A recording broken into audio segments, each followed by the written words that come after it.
திண்டுக்கல் மாவட்டம் செம்பட்டியில் இயேசு வாழ்கிறார் ஊழியங்கள் நடத்தும் ஆசீர்வாத உபவாச ஜெபக்கூட்டம் மாதந்தோறும் 2வது வெள்ளி மற்றும் சனிக்கிழமை. இம்மாத ஜெபக்கூட்டங்கள் மே 9, 10. நேரம் காலை 9:30 மணி முதல் மதியம் 2:30 மணி வரை. தேவ செய்தி மற்றும் ஜெபம் சகோதரர் எல். வின்சென்ட்ராஜ். யூதாவே, உனக்கு அறுப்பின் காலம் நியமிக்கப்பட்டிருக்கிறது. இனி யாரை ஏமாற்றி அபகரிச்சு உன் நன்மையை தடுக்க முடியாது, அபகரிக்க முடியாது. சகோதரி கலா வின்சென்ட்ராஜ். அவரிடத்துல திரும்ப தன்னை ஒப்பு கொடுத்த போது நெருக்கத்திலிருந்து கர்த்தரை நோக்கி அவன் கூப்பிட்டான் அப்படின்னு எழுதப்பட்டிருக்கு. அப்ப கர்த்தரிடத்துல திரும்பிட்டான் அர்த்தம். ஹல்லேலூயா. இடம் வானத்தின் வாசல் எழுப்புதல் ஜெபமையம், செம்பட்டி, திண்டுக்கல். தேவ பிள்ளைகளே, இந்த உபவாச ஜெபத்தில் கலந்து கொண்டு தேவ ஆசீர்வாதத்தையும் தேவ கிருபையும் பெற்று செல்ல உங்கள் யாவரையும் அன்போடு அழைக்கிறோம். மேலும் விவரங்களுக்கு கீழே உள்ள தொலைபேசி எண்ணை தொடர்பு கொள்ளுங்கள்.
பிரியமானவர்களே, ஆண்டவராகிய இயேசுவின் நாமத்தினாலே இந்த காலை நேரத்தில் இயேசுவை தினம் பார்ப்போம் என்ற இந்த நிகழ்ச்சியின் மூலமாக உங்களை சந்திப்பதில் மிகுந்த மகிழ்ச்சி அடைகிறேன். கர்த்தர் எவ்வளவு நல்லவர்ல, கிருபையும் இரக்கமும் நிறைந்தவர்.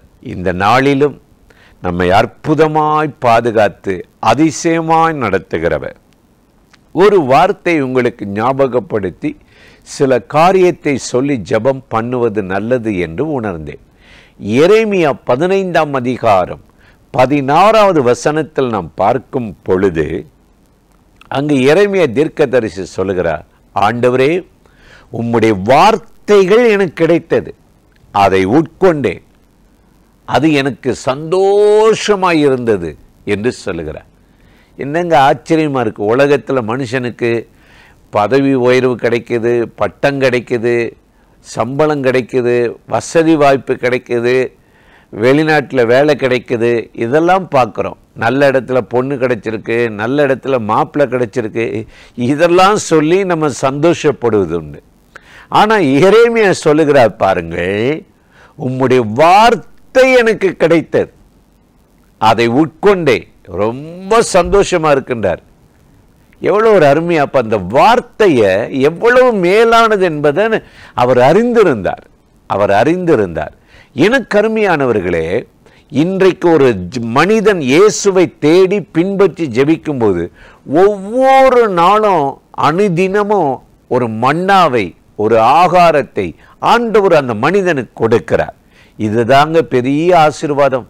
தேவ தயவினால், கிருபையினால் ஒவ்வொரு நாளும் நான் ஜெபிக்கும்போது ஆண்டவர் இந்த வார்த்தையை தான் கொடுத்து என்னை பலப்படுத்துவார். உம்முடைய வார்த்தைகள் எனக்கு கிடைத்தது, அதனால் நான் மகிழ்ச்சி அடைந்தேன் என்று சொல்லுகிறார்.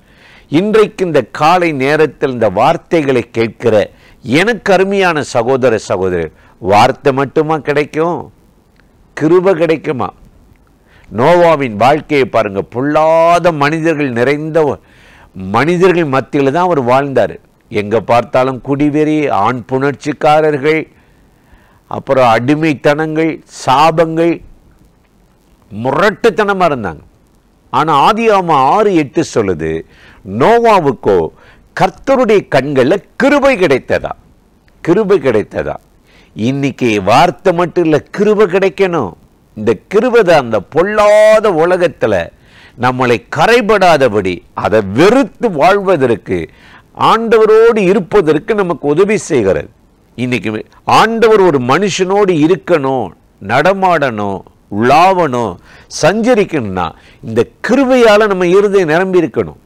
அசுத்தத்தினாலோ பாவத்தினாலோ மாயையினாலோ நிரம்பி இருந்த ஆண்டவர் அந்த இடத்துல தங்க முடியாது, உலாவ முடியாது. நோவாவுக்கோ கர்த்தருடைய கண்ணில் கிருபை கிடைச்சா, அதனால அவன் தேவனோடு சம்பாஷித்து நடந்தாராம். ஆதியாகமம் 18:3 நீங்க வாசித்து பாருங்களே, ஆபிரகாமுக்கு அதைத்தான் செய்தார். உம்முடைய கண்களில் அடியேனுக்கு கிருபை கிடைத்தது என்று சொல்லுகிறார்.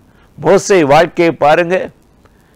யாத்திராகமம் 34:9 உம்முடைய கண்களில் அடியேனுக்கு கிருபை கிடைத்தது, என்னை விட்டு கடந்து போக வேண்டாம், இங்கே இருங்க ஆண்டவரே, எங்களை நடத்துங்க, எங்க யாத்திரையில வாங்க, பிரயாணத்துல வாங்கன்னு கெஞ்சினார். இன்னைக்கு அந்த கிருபை உங்களுக்கு கிடைக்கும், உங்க வாழ்க்கைக்கு கிடைக்கும். உங்க போராட்டம், உங்க தோல்வி, உங்க பிரச்சனைக்கு இந்த கிருபை கிடைச்சா எல்லாம் சால்வ் ஆயிடும், எல்லாம் விலகிறோம், ஒரு சமாதானம் காத்துக்கொள்ளும். அது மட்டுமா, ரூத் 2ஆம் அதிகாரத்துல 10வது வசனத்துல வாசிக்கும் போது தயவு கிடைச்சதா. தயவு போவாஸ் கண்கள்ல அவக்கு விட்டு கீழே விழுந்து சிந்துன அந்த கதிரை பெருக்கி கொண்டிருக்கும் போது போவாஸ் கேட்கிற, நீ யாரு, எந்த ஊர், எங்க இருந்து வந்திருக்கிற, பிழைக்க வந்தியா? இல்ல, நான் நகோமியுடைய மருமகள். அப்படி சொன்னோடனே, அப்போ உறவினராச்சே, நீயே சிந்துறது பிறக்க வேணும், நான் உனக்கு பராமரிப்பேன், ஆதரவாயிருப்பேன், உனக்கு வேண்டியதை நீ பிச்சைக்கார மாதிரி இல்லை, ராஜா விட்ட பிள்ளை மாதிரி இருக்கலான்னு சொல்லி, ஏன்னா தயவு கிடைச்சதா. இயேசுவின் வாழ்க்கையில் அந்த தயவு கிடைச்சல. லூக்கா 2:52 பார்க்கிறோம். மனுஷ தயவிலையும் தேவ தயவிலோ இயேசு நாளுக்கு நாள் விருத்தி அடைந்தாராம். அந்த தயை இன்னைக்கு உங்க மேல இறங்க போகுது, உங்க குடும்பத்தில் இறங்க போகுது. அந்த தயை உங்களை உயர்த்தும். உங்களை பகைச்சு வெறுத்து ஆகாது உங்க பெயரை கெடுத்து அவமானப்படுத்த நினைக்கிற யாராக இருந்தாலும் இன்னைக்கு ஆண்டவர் அவங்க கண்களில் அந்த கோபத்தை மாற்றி இழகும்படி செய்து, மனதை இழகும்படி செய்து தயை உண்டு பண்ணுவார். தாவீது சொல்லுகிறார், 16ஆம் சங்கீதம் 6 சொல்றாரு, நேர்த்தியான இடத்துல எனக்கு பங்கு கிடைத்ததா. சரியான நேரத்தில் உங்களுக்கு ஒரு வசதி வாய்ப்பு, வேலை வரும், குழந்தை பாக்கியம் வரும், ஆண்டவர் தருவார். நேர்த்தியான இடம் அப்படின்னா 84ஆம் சங்கீதம் 3 அடைக்கலான் குருவிக்கும் தகைவிலான் குருவிக்கும் உம்முடைய ஆலய பீடத்திலே இடம் கிடைச்சிச்சு. அடைக்கலான் குருவியை காத்தடிச்சா பறந்துடும், அழிஞ்சிரும்.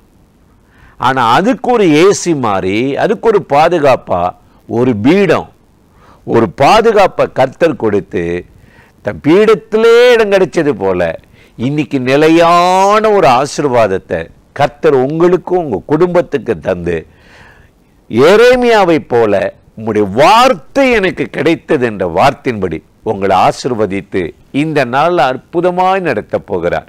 அந்த தேவாதி தேவனை நோக்கி நாம் ஜெபிக்கலாமா? அன்பும் இரக்கமும் கிருபையும் நிறைந்த நல்ல ஆண்டவரே, இந்த ஆசீர்வதிக்கப்பட்ட நாளுக்காக, நேரத்துக்காக, கிருபை இரக்கங்களுக்காக உமக்கு நன்றி.